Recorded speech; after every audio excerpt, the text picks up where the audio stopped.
Students, आज हम बात करेंगे बच्चों क्लास 11th की एनसीईआरटी एक्सरसाइज 1.1 जिसमें हमने आज 1.1 के क्वेश्चंस डिस्कस करने हैं और 1.2 पे भी एक्सरसाइज के भी क्वेश्चंस हम आगे डिस्कस करेंगे, राइट। उससे पहले बच्चों, अगर आपने इसका कॉन्सेप्ट जो है कॉन्सेप्ट वीडियो जो मैंने डाली है वो अगर नहीं देखी आपने तो वो वीडियो आपको डिस्क्रिप्शन में लिंक में उसका शेयर कर दूंगा, उस पर आप जाएँ। तो इसका जो कॉन्सेप्ट है यानी कि सेट क्या होता है, सेट को हम कैसे डिफाइन कर पाते हैं और उसके regarding types of a set क्या होता है, सिंबल्स किस तरीके से इस्तेमाल होते हैं, ये सारी चीज़ें आप अपनी लास्ट वीडियो जो मैंने अभी डाली है उसमें आप देख सकते हैं, राइट। आपको डिस्क्रिप्शन में उसका लिंक मिल जाएगा, ठीक है ना। तो आज हम स्टार्ट करेंगे एक्सरसाइज 1.1 जिसमें बच्चों सबसे पहला क्वेश्चन है कि which of the following sets are which of the following at sets justify your answer. आपको इनमें से पहचान करके बताना है कि कौन सा इसमें से सेट है और कौन सा इसमें से सेट नहीं है। आपकी जानकारी के लिए मैं आपको बता दूं बच्चों कि सेट्स जो होता है एक ऐसा डेटा होता है, एक ऐसा कलेक्शन ऑफ ऑब्जेक्ट होते हैं जो कि वेल डिफाइंड होना चाहिए, राइट। जो कि लास्ट वीडियो में उसके बारे में प्रॉपर डिटेल में चर्चा की है, उसमें आप चाहें तो आप प्रॉपर वीडियो देख सकते हैं, उससे आपको थोड़ा सा कंसेप्ट और अच्छे से क्लियर होगा, तभी आप आज की एक्सरसाइज में अच्छे से फोकस कर पाओगे और समझ पाओगे, राइट। तो सबसे पहले अगर हम बात करें बच्चों, जो हमारे पास पहला जो हमारे पास क्वेश्चन है जिसमें पूछा गया है the collection of all the months of the year beginning from the letter J. आपको ये चेक करके बताना है कि क्या ये सेट है कि नहीं, राइट। तो मान लो मैंने ऐसे मंथ को कलेक्ट किया कि जो जे से स्टार्टिंग होती है, जे से स्टार्ट होने वाले मंथ जो है बच्चों हमारे पास एक तो जनवरी है, एक हमारे पास जून है, ठीक है, और एक हमारे पास जुलाई है, राइट। तो ये 3 मंथ हमारे पास जे से स्टार्ट होने वाले होते हैं। कोई भी बच्चा अगर इसको कलेक्ट करना चाहेगा तो इसी तरीके से जितने भी मंथ जो जे से स्टार्ट होते हैं उसी तरीके से कलेक्ट करेगा जो मैंने किए हैं। तो ये एक डेटा कैसा हुआ, एक वेल डिफाइंड डेटा हुआ, राइट। इस डेटा के अंदर अगर हम पहचान कर सकते हैं कि ये डेटा हमारा वेल डिफाइंड है तो उसको हम सेट बोल सकते हैं। यस, आप बोल सकते हो yes it is a set, ये हमारा सेट बोलने लायक है, राइट। आगे अगर हम बच्चों चर्चा करें अगले क्वेश्चन की, question number 2, the collection of 10 most talented writer of India's, है ना। इंडिया के अंदर हमारे 10 मोस्ट टैलेंटेड राइटर्स, है ना। अब इसमें क्या है, मोस्ट टैलेंटेड जब भी फेवरेटिज्म की बात आती है, most talented, most intelligent, most famous personalities और मोस्ट ब्यूटीफुल, इस तरीके का डेंजरस एनिमल्स, इस तरीके की अगर चर्चा की जाएगी तो इस कैटेगरी में हम डिफाइन नहीं कर पाते कि किस चीज़ के अंदर हम उसको कैटेगराइज कर रहे हैं कि हाँ ये जो हमारे पास राइटर्स या ये ऑब्जेक्ट हमारे मोस्ट के अंतर्गत आते हैं या किसी फेवरेटिज्म में आते हैं, राइट। तो इसके अंदर हमने देखा कि मोस्ट टैलेंटेड राइटर में किसी के according Munshi Premchand writer famous होंगे, किसी के अकॉर्डिंग जो है हरिवंश राय बच्चन फेमस हो सकते हैं, है ना।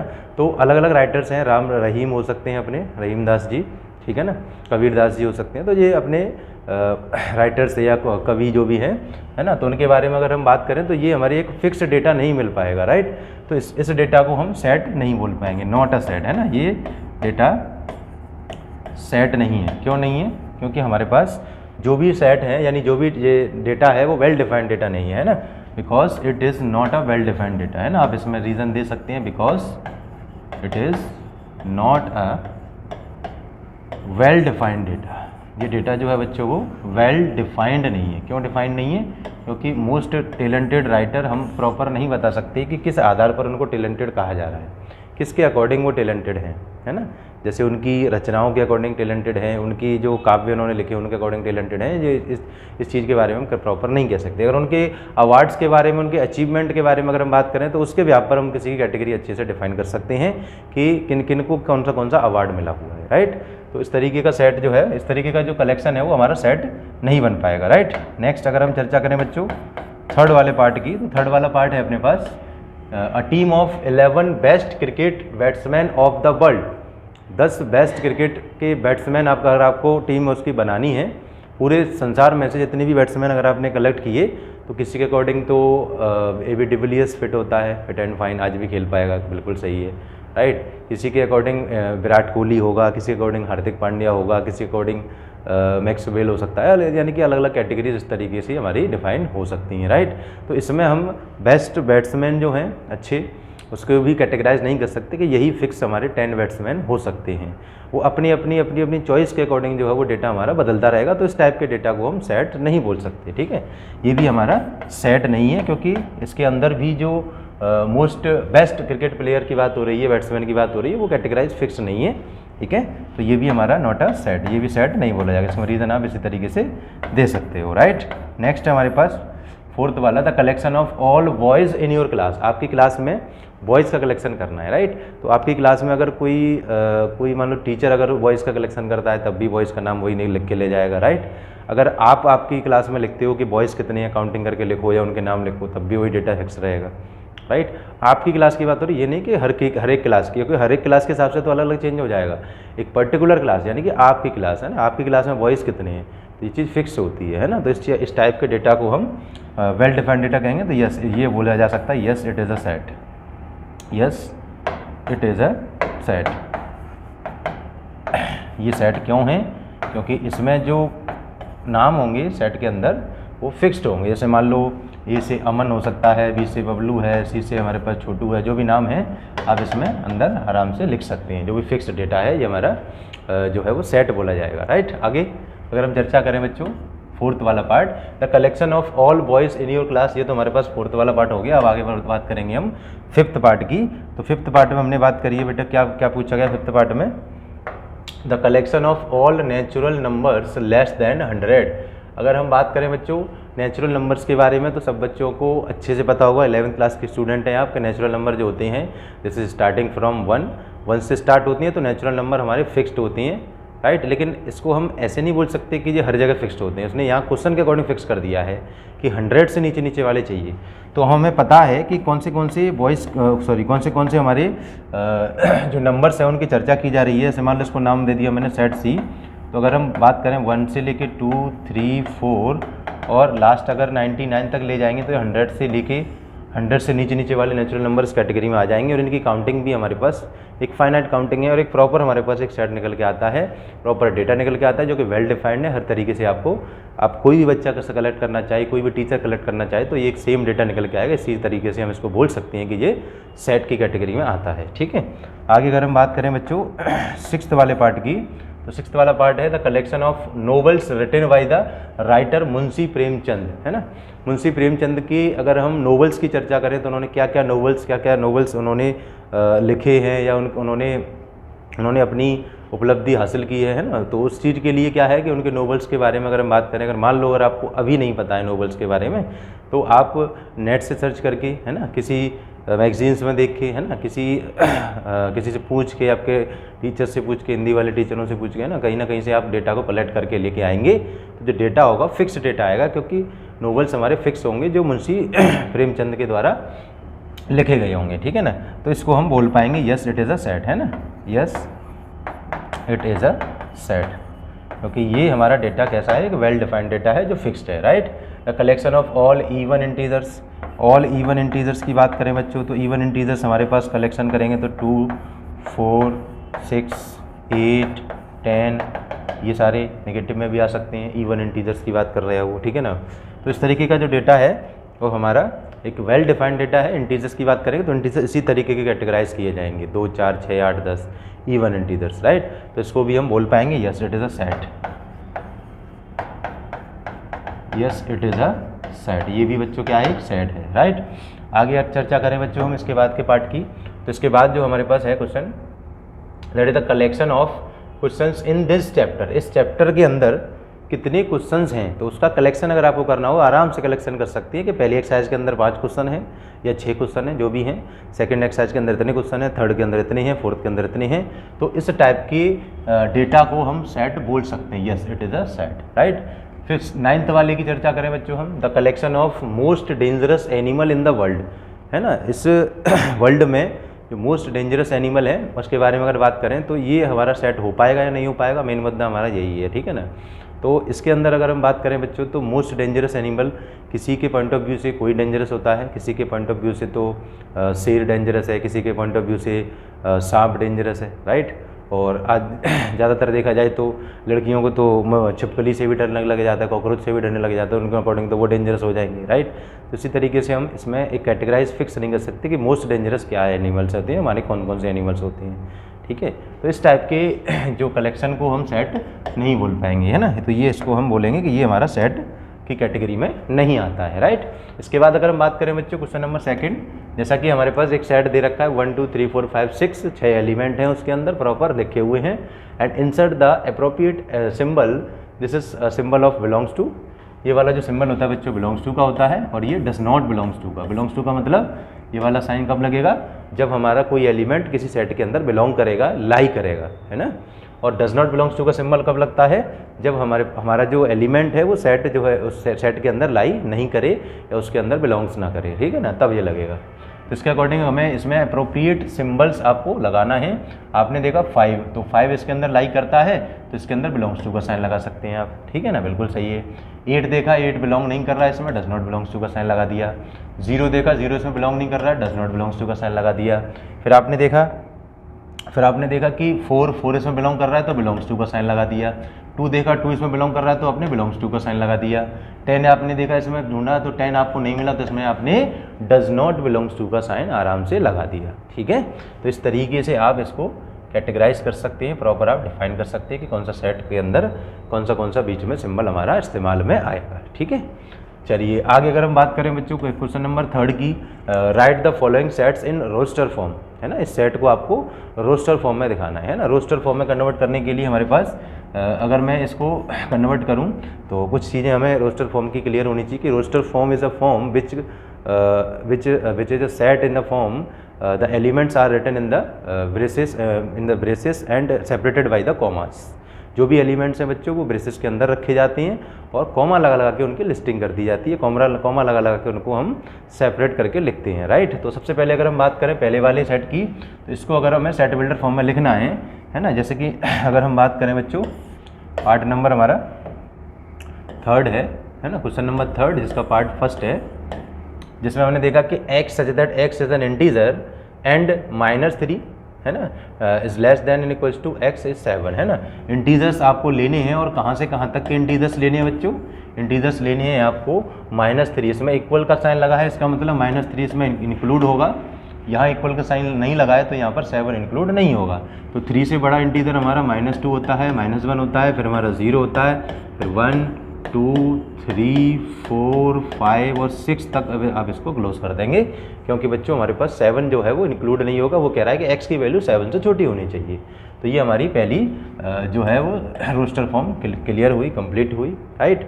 आगे बच्चों अगर हम बात करें 4th वाले पार्ट की, तो b इक्वल्स टू हमारे पास एक सेट दे रखा है जो कि सेट बिल्डर फॉर्म में है। इसको आपको रोस्टर में कन्वर्ट करना है जैसे आपने ऊपर वाला किया है, ठीक है। कैसे करेंगे, x such that x is a natural number less than 6, है ना। ऐसा नेचुरल नंबर जो 6 से छोटे होते हैं, आराम से लिख सकते हैं बच्चों आप 1 2 3 4 5, 6 से छोटे नेचुरल नंबर हमारे इतने होते हैं 1 से लेके 5 तक, ठीक है। आगे अगर हम बात करें बच्चों क्वेश्चन नंबर 3 की, सी सेट हमारे पास है, इसके अंदर आपको क्या देखा क्या चूज करना है, x such that x is 2 digit natural number such that the sum of its digit is 8। 2 digit के ऐसे नेचुरल नंबर कलेक्ट करने हैं जिनका सम 8 आता हो, ठीक है। इसको मैं इधर करूँगा, 3rd वाला पार्ट है जिसमें आपको सेट सी लिखना है, ऐसे नेचुरल नंबर जो 2 डिजिट के हों और उनकी डिजिट्स को अगर हम ऐड करें तो आंसर 8 आ जाए, करेक्ट। सबसे पहले मैंने लिया तो आप 1 के साथ स्टार्ट करें, है ना। 1 के साथ क्या आ सकता है 7, क्योंकि 1 और 7 को ऐड करेंगे तो 8 आ जाएगा और 2 डिजिट का नंबर है। उसके बाद अगर हम चर्चा करें बच्चों इसका उल्टा कर देते हैं, यहीं का यहीं 71, क्योंकि इसको भी अगर हम ऐड करेंगे तो हमारा 8 आएगा और ये 2 डिजिट का भी है, ठीक है। इसके बाद स्टार्ट करें 2 से, तो 2 के साथ आ जाएगा 6, तो दैट इज 26, इसका उल्टा कर देंगे तो 62, दोनों को ऐड करते हैं तो आंसर 6 2 को ऐड करेंगे 8 आता है, और 2 6 को ऐड करेंगे तब भी 8 आता है। आगे अगर हम अगला एलिमेंट ले सकते हैं तो 3 आ जाएगा, 3 के साथ हम 5 ले सकते हैं, क्योंकि दोनों को ऐड करेंगे तो यहाँ भी आपको 8 मिल जाएगा। और साथ के साथ बच्चों आप 53 को लेंगे तो ये भी इसका उल्टा, इसको ऐड करेंगे तब भी हमारा 8 मिलता है, करेक्ट। फिर उसके बाद अगर हम बात करें बच्चों 44, तो 44 यानी 44 को ऐड करेंगे तब भी 8 आता है, 2 डिजिट का नंबर है। लेकिन अगर इसका उल्टा करेंगे तब भी 44 आएगा, तो उसको हम दोबारा नहीं लिखेंगे, राइट। एक लास्ट एलिमेंट बचा हमारे पास 80, ये 2 डिजिट का नंबर है, 2 डिजिट का नंबर है, बिल्कुल सही है, और इसको ऐड करेंगे तब भी 8 आएगा। लेकिन अगर हम बात करें बच्चों इसका उल्टा करने की, तो उल्टा करते ही ये 1 डिजिट का रह जाएगा, इसीलिए हम 80 लिखेंगे लेकिन 08 को नहीं लिखेंगे, राइट। तो this is the roster form of the third question, है ना। थर्ड क्वेश्चन की रोस्टर फॉर्म हमारी इस तरीके से लिखी जाएगी, राइट। आगे बात करें बच्चों हम फोर्थ वाला पार्ट डी। डी एक सेट आपको ऐसा बनाना है जो कि प्राइम नंबर हो which is the divisor of 60, जो 60 को डिवाइड करते हो, ऐसे प्राइम नंबर जो 60 को डिवाइड करते हैं, राइट। तो बच्चों हमारे पास ऐसे प्राइम नंबर क्या क्या हो सकते हैं। जैसे सबसे पहला प्राइम नंबर 2 जो 60 को आराम से डिवाइड कर देता है, ठीक। उसके बाद होता है बच्चों 3, ये भी 60 को आराम से डिवाइड कर देता है, ठीक है। फिर अगला प्राइम नंबर हो सकता है हमारे पास 5 जो है वो भी आराम से इसको डिवाइड कर देता है। इसके बाद अगर हम 7 लेंगे, 7 डिवाइड नहीं करता है। 7 के बाद हम 11, 13, राइट, 17, 20, 23, 19। अब इसके अलावा कोई भी ऐसा नंबर नहीं है जो 60 को डिवाइड करता हो, तो ये हमारे प्राइम नंबर हैं जो 60 के डिवाइज़र हैं, 60 को डिवाइड करते हैं प्रॉपर तरीके से, ठीक है। आगे हमारे पास बच्चों फिफ्थ वाला पार्ट है the set of all letters of the trigonometry. Trigonometry के लेटर्स को आपको रोस्टर फॉर्म में कन्वर्ट करके लिखना है। तो सिंपल आपको क्या करना है बच्चों, इसी आधार पर ध्यान से देखेंगे, इसी आधार पर हमें क्या करना है कि जो हमारे पास ट्रिग्नोमेट्री के लेटर्स हैं उनको आप उठा के सीधा सीधा सेट ई है तो ई बना लो, है ना। इसके अंदर जैसे टी है तो टी को आप सीधा सीधा टी, लेकिन अगर कोई एलिमेंट्स रिपीट हो रहे हो तो उनको रिपीट नहीं करना, एक ही बार लिखना, ठीक है। सबसे पहले मैंने टी को लिख दिया, फिर आर, फिर आई, ठीक है, ट्राई, जी, फिर कॉमा लगा के ओ, एन, अब ओ दोबारा आएगा, दोबारा ओ को नहीं लिखेंगे, फिर आएगा एम, ठीक है। एम के बाद ई, ई इस्तेमाल तो नहीं हो गया, ई नहीं हुआ है, ई आ जाएगा। ई के बाद टी, टी दोबारा नहीं आएगा, फिर आर, आर भी हो चुका है, आर नहीं आएगा, फिर उसके बाद लास्ट हम वाई को लिख देंगे। इस तरीके से हम इसकी लिस्टिंग कर सकते हैं, लेकिन रिपीटेड एलिमेंट्स को आप एक ही बार लिखेंगे, करेक्ट। आई होप इतना समझ में आ रहा होगा। तो आगे मैं बढ़ना चाहूँगा जिसमें हमने क्या करना है, वेटर, वेटर को भी इसी तरीके से रिप्रेजेंट करना है। तो बेसिक सिंपल सा फंडा है कि हमारे पास सिक्स्थ पार्ट है, इसको हम एफ सेट का नाम दे रहे हैं क्योंकि क्वेश्चन में ही पूछा गया है। The set of all letters of the better, तो बी आप लिखेंगे पहले लेटर, पहला बी कॉमा ई, है ना, फिर टी, है ना, टी 2 बार है, एक ही बार लिखेंगे, ई भी एक और बार है, उसको भी एक ही बार लिखेंगे, है ना। अब बाकी लास्ट एलिमेंट हमारे पास आर है, उसको हम ऐसे एज इट इज़ लिख देंगे, जिससे हमारे पास रोस्टर फॉर्म में कन्वर्ट हो जाएगा ये सिक्स्थ वाला सेट, राइट। आगे बढ़ेंगे बच्चों हम क्वेश्चन नंबर 4 की तरफ, जिसमें दे रखा है right the following sets in the set builder form. तो सेट्स हमारे लिख रखे हैं ये, इनको आपको सेट बिल्डर फॉर्म में, अब हमारे पास रोस्टर से सेट बिल्डर में कन्वर्ट करना है। पिछला क्वेश्चन था सेट बिल्डर से रोस्टर में कन्वर्ट करने वाला, ठीक है। चलिए आगे बच्चों अगर हम चर्चा करें इसी के अंदर फोर्थ वाला पार्ट की, जिसमें आपको किसमें कन्वर्ट करना है बच्चों, रोस्टर में। तो सबसे पहले मेरे पास एलिमेंट्स हैं 3, 6, 9, 12। आप देख सकते हैं कि ऐसे एलिमेंट्स हैं ये जिसके अंदर जैसे ये ब्रेसेस लगा है, इस तरीके का ब्रेसेस नहीं लगेगा। एनसीईआरटी में एक थोड़ा सा एरर है, कोई दिक्कत नहीं है, ब्रेसेस हमारे सेट वाला लगेगा, इसमें स्मॉल वाला ब्रेसेस नहीं लगता है, ठीक है। उससे आप कन्फ्यूज ना हो, ठीक है। 3, 6, 9, 12, 3, 6, 9, 12 में क्या है कि ये आपको दिख रहे हैं कि ये 3 के डिविजिबल हैं, है ना, 3 से डिविजिबल नंबर्स हैं, राइट। तो 3 के डिविजिबल हैं, या फिर हम ऐसे भी कह सकते हैं 3 के डिविजिबल नहीं कह सकते इसको, 3 के मल्टीपल कहेंगे हम, क्या कहेंगे, मल्टीपल्स, ठीक है। तो अब हमें मल्टीपल्स लिखने होंगे 3 के, तो 3 के साथ हम कोई एक वेरिएबल इस्तेमाल कर लेंगे, एन, एक्स कोई भी, ठीक है। इसको हम कन्वर्ट करते हैं, तो कैसे करते हैं बच्चों, एक्स सच दैट एक्स, इसकी जो सेट बिल्डर फॉर्म होती है उसमें एक वेरिएबल लेट करके चलते हैं एक्स। आप चाहें तो n लेके चल सकते हो, उसमें कोई दिक्कत नहीं है। x such that x is equals to 3n, ये हमें मिला 3n से, है ना, क्योंकि हम n की जगह अगर 1 पुट करेंगे तो मुझे 3 मिल जाएगा, 2 पुट करेंगे तो 6 मिल जाएगा, 3 पुट करेंगे तो 9 मिल जाएगा, 4 पुट करेंगे तो मुझे 12 मिल जाएगा, राइट। लेकिन अब मैं यहाँ लिख दूंगा कि n belongs to natural number, लेकिन जो n की वैल्यू है बच्चों वो हमारी इस्तेमाल होगी, कहाँ से कहाँ तक इस्तेमाल होगी बच्चों, केवल और केवल 4 तक पुट किया है ना, तो 5 से छोटे छोटे नेचुरल नंबर हम ले सकते हैं। इसमें हमने ये कैटेगराइज कर दिया कि x such that x equals to 3n, यानी कि जो एलिमेंट्स लिखे हैं वो इस कंडीशन से लिखे हैं कि थ्राइस ऑफ n, n की वैल्यू में 3 से मल्टीप्लाई हो रहा है। n की वैल्यू क्या है, n की वैल्यू है नेचुरल नंबर जो कि 5 से छोटे छोटे इस्तेमाल में लिए गए हैं, आगे के कोई एलिमेंट नहीं, इसलिए मैंने उसमें कंडीशन डाल दिया कि 5 से छोटे छोटे एलिमेंट है। आप ये भी लिख सकते हो n less than equals to 4, क्योंकि 4 है और 4 से छोटे भी हैं, ऐसे भी लिख सकते हैं, कोई बुराई नहीं है उसमें, ठीक है। आगे बात करें बच्चों हम सेकेंड वाले पार्ट की, 2, 4, 8, है ना, उसके बाद है 16, उसके बाद है 32, ठीक है। अब आप इसमें देख सकते हैं कि ये मेरे पास एक कंडीशन क्या है, इसके अंदर हमें सबसे पहले यही समझना होता है कि एलिमेंट्स का जो नेचर है वो किस तरीके का है, एलिमेंट्स रोस्टर फॉर्म में लिखे हैं उनमें क्या कंडीशन अप्लाई हो रही है जिसकी वजह से वो लिखे हुए हैं। आप देख सकते हैं कि 2 की पावर अगर मेरे पास 1 करें तो 2 आ जाएगा, 2 की पावर 2 करें 4 आ जाएगा, 2 की पावर 3 करें 8 आ जाएगा, 2 की पावर 4 करें 16 आ जाएगा, 2 की पावर 5 करें तो हमारे पास 32 भी आ जाएगा। तो यहाँ पर आपको लिखना होगा कंडीशन क्या लग रही है, x as that x equals to 2 की पावर n से हमारा ये डिफाइन हो पा रहा है, ठीक है। इसके बाद जो n है बेटा वो कहाँ से बिलोंग कर रहे हैं, नेचुरल नंबर से, सेम ऊपर से इसी तरीके से लिखेंगे। और n की वैल्यू हम कहाँ तक इस्तेमाल कर रहे हैं, 1 2 3 4 5 तक। तो यहाँ आप लिखेंगे where n is less than 6 या फिर equals to less than equals to 5 भी आप लिख सकते हैं, करेक्ट। ये हमारी सेट बिल्डर फॉर्म हो गई सेकंड वाले क्वेश्चन की, ठीक है।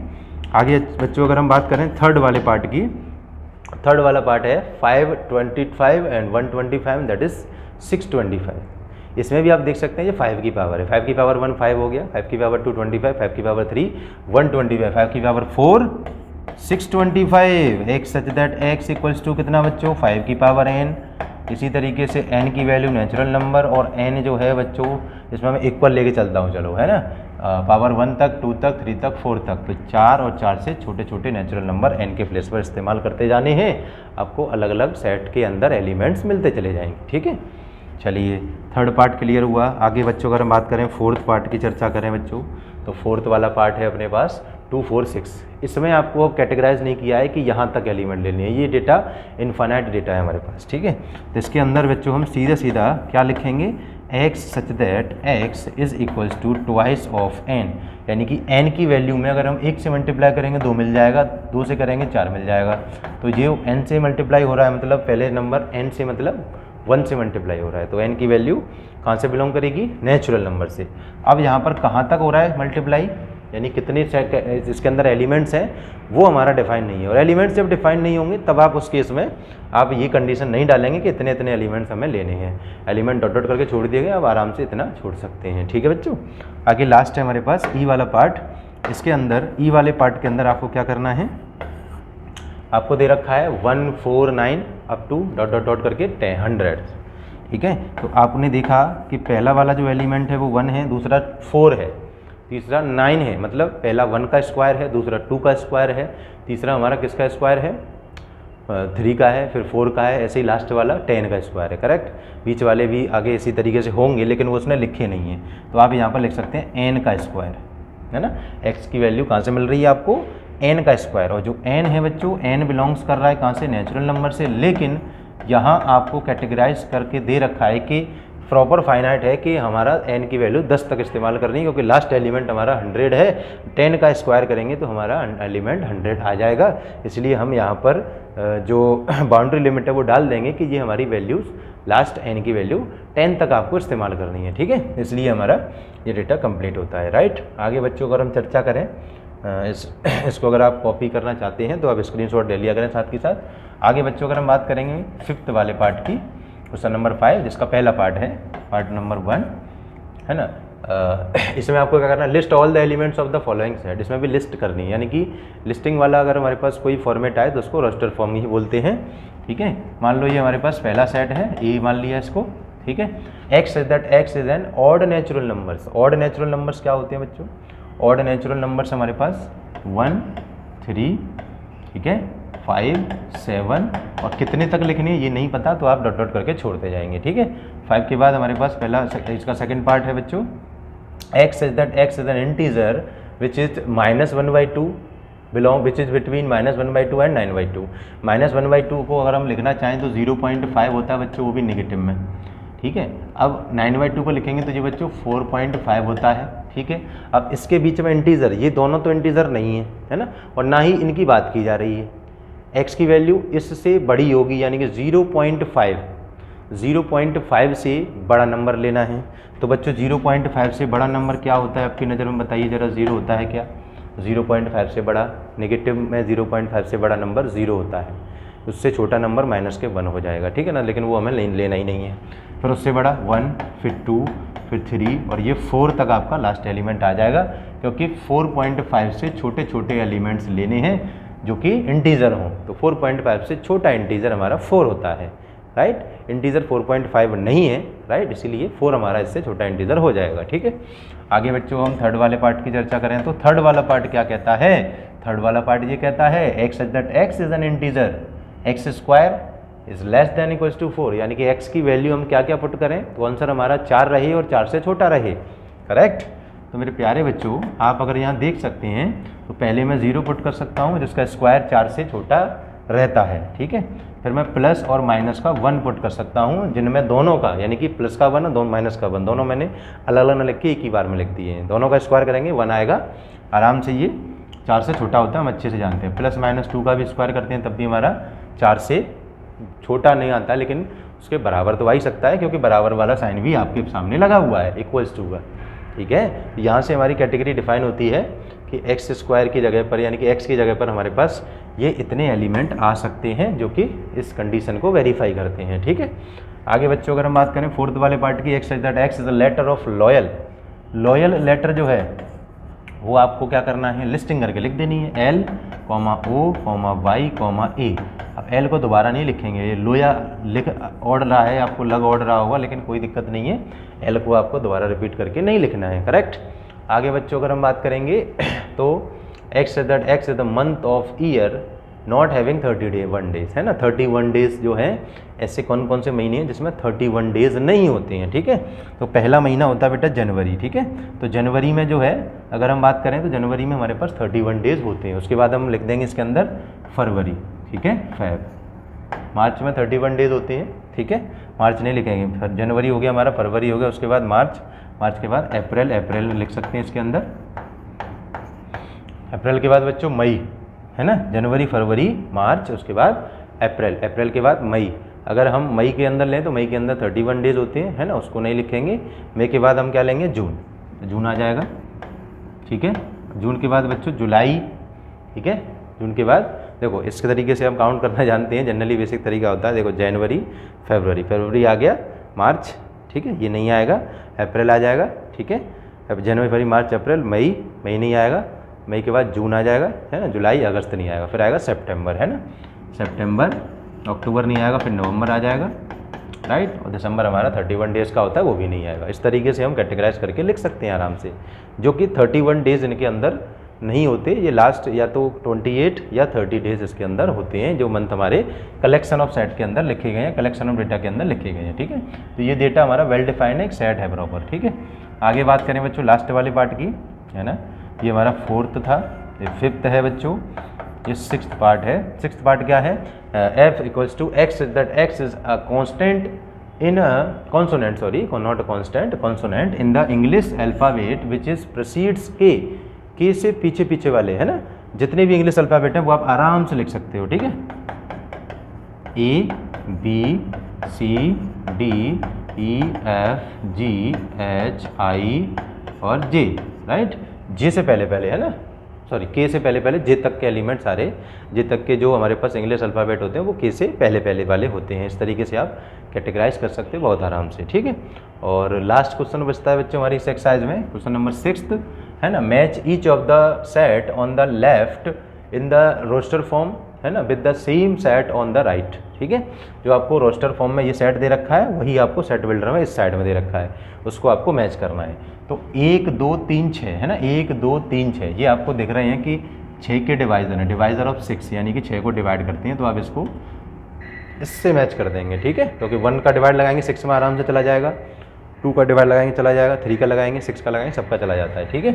उसके बाद 2,3, तो 2,3 ऐसे प्राइम नंबर हैं जो 6 को डिवाइड करते हैं, बिल्कुल सही है, ये वाला पार्ट इससे मैच हो गया, राइट। मैथमेटिक्स आपको साफ दिख रहा है, मैथमेटिक्स वाला पोर्शन इससे मैच हो जाएगा क्योंकि मैथमेटिक्स हमारे पास इधर लिखा हुआ है, ठीक है।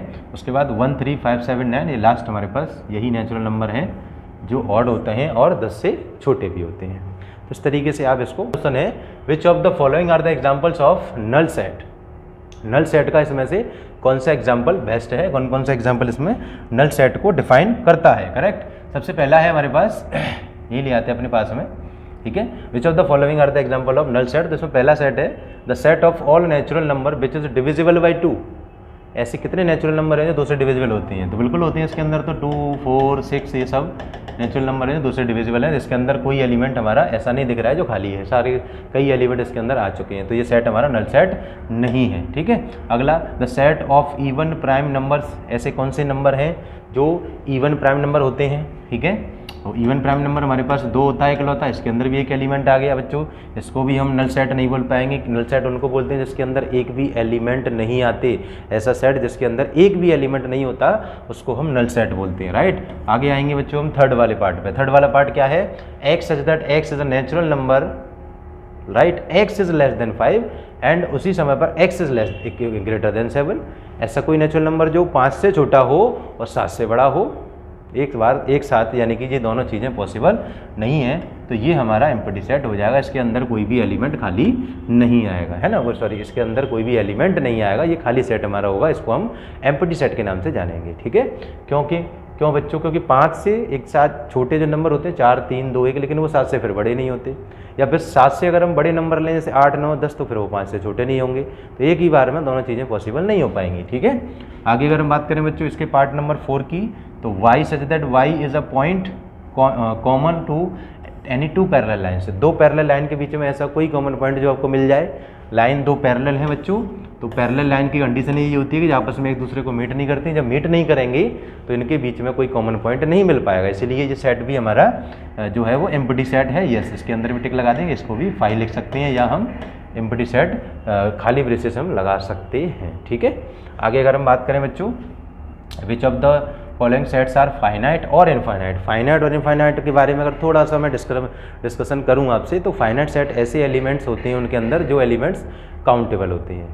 इनफाइनाइट सेट एक ऐसा सेट होता है जिसके अंदर एलिमेंट्स हमारे अनकाउंटेबल है, इनको हम काउंटिंग नहीं कर सकते, लिस्टिंग नहीं कर सकते। ठीक है, तो अगर हम बात करें बच्चों पहले वाले पार्ट की, the set of months of the year, है ना, ऐसा सेट जिसके अंदर आपको किसी साल के महीनों के बारे में बात चर्चा करनी है, तो महीने आपको आराम से जनवरी फरवरी पूरे 12 आप आराम से लिख सकते हैं, तो ये एक हमारा फाइनाइट सेट है। इसके सामने मैं एफ लिख देता हूँ, ठीक है, शॉर्ट में एफ, और ये चीज़ हम लिखते चले जाएंगे। ठीक है ना, चलिए आगे अगर हम बात करें बच्चों, तो ये चीज़ को मैं थोड़ा सा हटा देता हूँ इधर से, है ना, या फिर अभी रहने देते हैं, क्योंकि ये पार्ट जो है वो हमारा बच्चा चाहे तो नोट करने में फिर उसको दिक्कत होगी। ठीक है, यहीं से कंटिन्यू रखेंगे।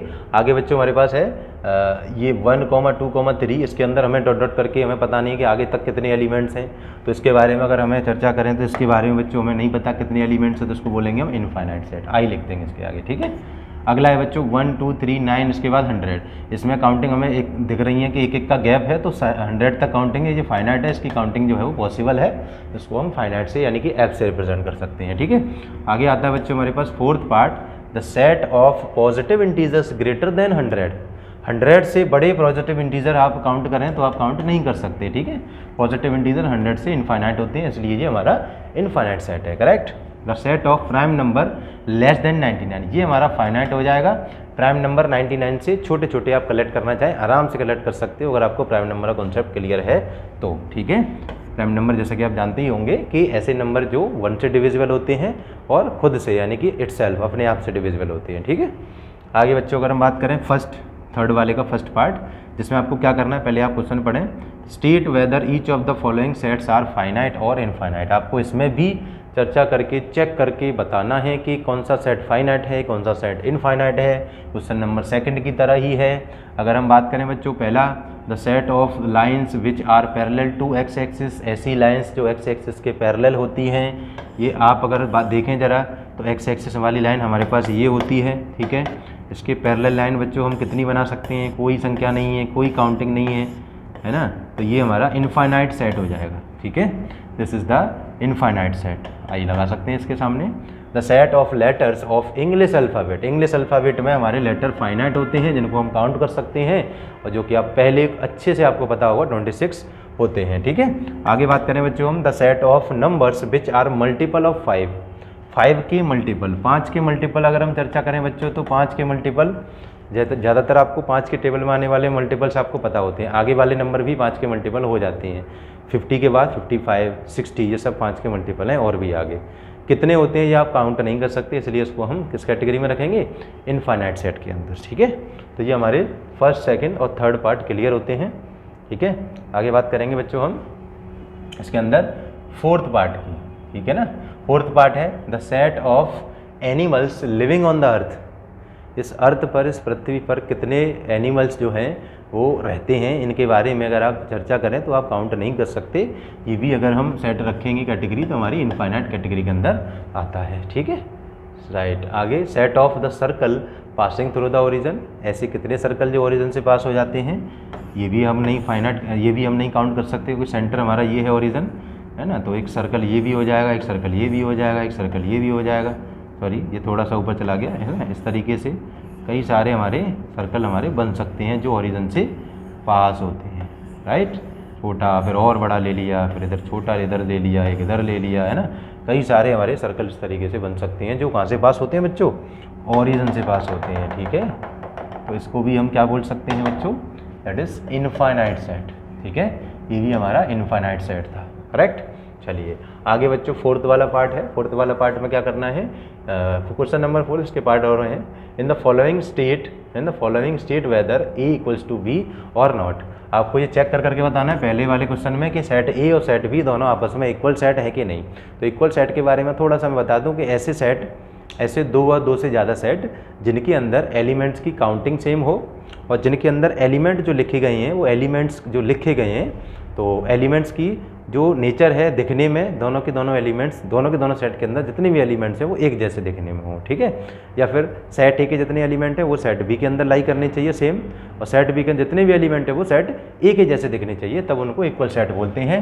ए बी सी डी है ना, डी सी बी ए इधर है, ए इधर है, बी इधर है, बी है, सी है, सी बी है, डी है और डी बी है, दोनों हमारे इक्वल सेट हो जाएंगे, ए लिख देंगे, है ना, क्योंकि दोनों सेट के अंदर एलिमेंट चार हैं और चारों एलिमेंट जो है वो एक जैसे हैं, दोनों के एक जैसे दिखने में, ठीक है।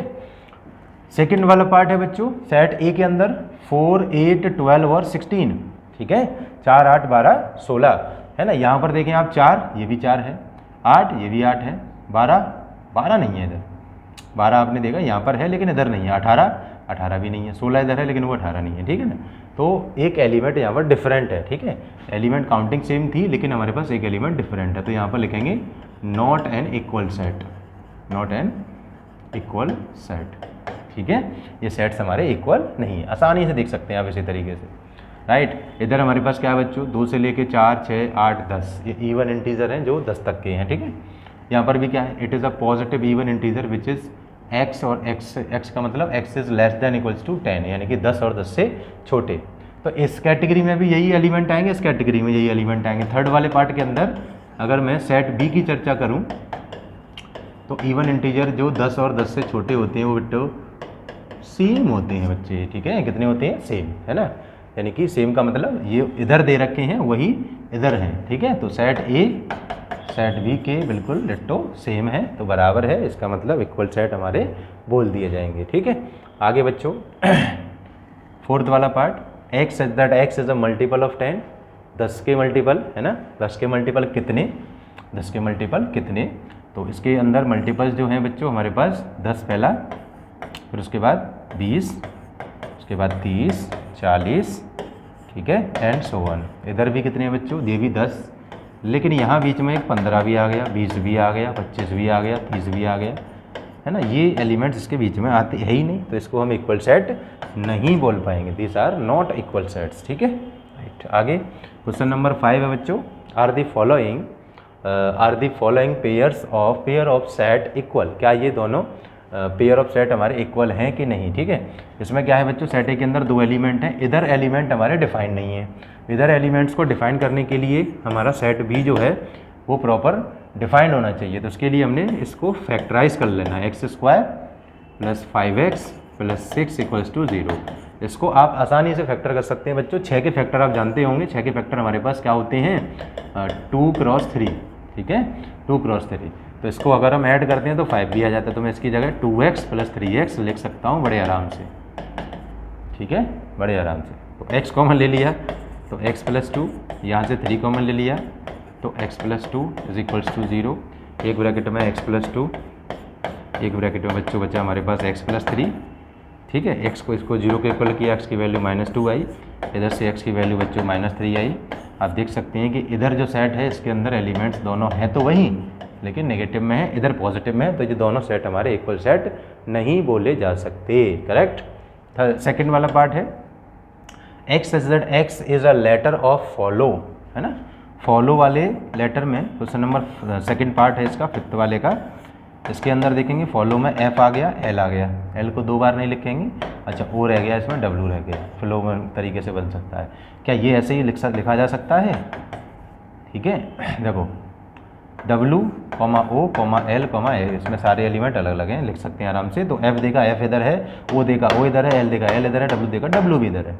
इसका मतलब दोनों सेट इक्वल हैं, एलिमेंट्स बराबर हैं, काउंटिंग भी बराबर है, दिखने में भी एक जैसे हैं। ठीक है, राइट। आगे सिक्स्थ वाला पार्ट, लास्ट पार्ट है बच्चों इस एक्सरसाइज का। From the sets given below, है ना, जो सेट्स आपको दे रखे हैं नीचे, है ना, सेलेक्ट इक्वल सेट्स, आपको इक्वल सेट इसमें से कैटेगराइज करके बताने हैं। ठीक है, तो ये थोड़ी सी जो भी हमारी चर्चा की गई चीज़ें हैं उनको हम थोड़ा सा साइड में लेके आएंगे। अभी साथ में ये मेरे पास ये कैटेगराइज नहीं हो पा रहा है, देखते हैं। ये हमारा इतना पोर्शन थोड़ा सा साइड में हम कर लेते हैं। ठीक है, तो ये छोटा कर दिया, इधर साइड में आ गया। चलिए आगे अगर हम बात करें बच्चों, ये सिक्स्थ वाला पार्ट। तो सिक्स्थ वाले पार्ट में क्या है बच्चों, from the sets given below sets are equal. A set देखा, ए सेट है ना, ए सेट के अंदर एलिमेंट्स हैं हमारे 2, 4, 6 नहीं है, 8 तक है ना, 6 नहीं है, 8 और 12 है, राइट, 8 और ये 12। ठीक है, सॉरी। अब इसके जैसा मिलता जुलता कोई सेट दिख रहा है क्या आपको? पेयर आपको बताते जाने, set of given following sets are equal set, कौन से इक्वल है। ठीक है, तो इसके जैसा कोई पेयर दिख रहा है, एक ही जैसा यानी कि 2 से स्टार्टिंग हो, 2, 4, 8, 12 ऐसे कोई एलिमेंट्स हो? बिल्कुल कोई नहीं है इसके जैसा, मुझे तो कहीं दिख ही नहीं रहा है। ठीक है, तो इसके जैसा कोई पेयर नहीं है, राइट। मैं बी के जैसा पेयर ढूंढने की कोशिश करता हूँ, बी सेट के जैसा 1, 2, 3, 4, हाँ 1, 2, 3, 4, ये बी और डी बराबर है, करेक्ट। इसके जैसा कोई और तो नहीं है, बिल्कुल नहीं है। तो यहाँ लिख सकते हैं बी इक्वल्स टू डी, यहाँ लिख देंगे आप B and B comma D are equal set. ठीक है, बी और डी अलग हट चुके हैं, अब सी पे आते हैं हम। सी के जैसा कोई इक्वल है 4, 8, 12, 14, इसके जैसा कोई भी इक्वल सेट नहीं है, ये बिल्कुल अलग कैटेगरी में छट गया। ठीक है, आगे सॉरी ई वाला पार्ट में देखा आपने एलिमेंट माइनस का 1 और 1 प्लस का 1 है, माइनस का 1 और 1, क्या इसके जैसा कोई एक और सेट है कहीं? 1 माइनस का 1, ये जी वाला सेट है। तो यहाँ लिख सकते हैं आप E and G are equal set, ये दो आपस में इक्वल हैं। ठीक है, अब आपने देखा ए बी सी डी कहाँ गया? इधर हमारे पास डी, हाँ बी डी तो इधर ही रह गया था। ठीक है, उसके बाद सी, डी हो गया, ई एफ के ये रहा बेटा हमारे पास ई एफ जी, है ना, जी और एच। अब आपने देखा कि एफ रह गया और ये एच रह गया। ठीक है, ई और एच सब हमारा कंप्लीट हो चुका है। ठीक है ना, ई और हमारे पास जी, ई यानी कि जी के जैसा है और ये हमारा इसके जैसा था, बाकी ये हमारा अलग था। ठीक है, ये हमारा बिल्कुल अलग था, है ना। अब इन दोनों की चर्चा करने को रह गया, एफ वाले की और इसकी काउंटिंग सेम है लेकिन एलिमेंट अलग लगे हैं, तो एफ और एच हमारे इक्वल सेट नहीं हो सकते। तो केवल हमारे पास 2 पेयर आते हैं, बी और डी और ई और जी। इस तरीके से हम इक्वल सेट छांट सकते हैं, पहचान कर सकते हैं। काउंटिंग सेम होनी चाहिए और साथ के साथ जो एलिमेंट्स हैं दिखने में वो भी एक जैसे होने चाहिए, करेक्ट। ठीक है, आज के लिए इतना ही रहेगा बच्चों। अगली एक्सरसाइज डिस्कस करने से पहले इसके कॉन्सेप्ट जो हैं वो मैं अगली वीडियो में लेके आने वाला हूं। तब तक के लिए आप कनेक्टेड रहिए, वीडियोस को लाइक करते रहिए, इसी तरीके से फॉलो करते रहिए। ठीक है।